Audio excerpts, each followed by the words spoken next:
Bonjour Karine Henry, envoyée spéciale TV5 Monde à ce sommet. Et aujourd'hui avec vous, nous revenons sur quelques actions coup de poing menées par certaines ONG comme Ocean Rebellion en marge de cette conférence hier et aujourd'hui notamment. Expliquez-nous Karine ce qu'il s'est passé. Un bain de mer, comme à la belle époque, sous les fenêtres du palace niçois, le Negresco, là d'ailleurs où logent des dirigeants et des délégations présents à l'UNOC. Alors imaginez, nous sommes au 19e siècle, la French Riviera est le lieu préféré des Anglais qui viennent se refaire une santé, le climat est doux, l'air est pur et puis...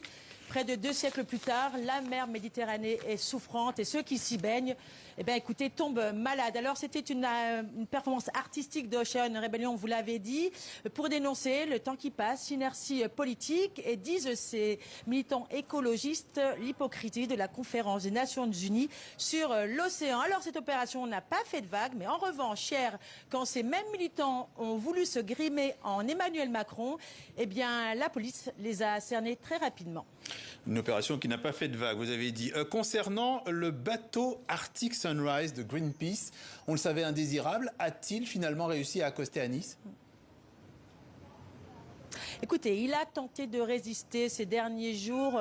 Il a longé les côtes niçoises pour bien se faire voir du public. Mais voilà, il a dû quitter les eaux territoriales françaises sous bonne escorte. On vous rassure, direction l'Italie. Alors, on vous l'a raconté, cette histoire. Le bateau n'a pas pu participer à la grande parade maritime. Il a été exclu et il a été aussi interdit d'accoster là, juste là, avec les autres bateaux de la parade dans le port de Nice. Ce qu'on lui reproche, c'est une action menée en mai dernier dans le golfe du Lion pour lutter contre le chalutage. En tout cas, si ce bateau de Greenpeace est navire non grata à Nice, à l'UNOC, en tout cas, ces militants qui défendent l'océan depuis plus de 40 ans, eux sont bien là, ils participent à cette conférence et je peux vous dire qu'ils comptent faire entendre leur voix. Précision de Karine Henry, envoyée spéciale TV5 Monde sur place avec Guillaume Gouet derrière la caméra. Merci.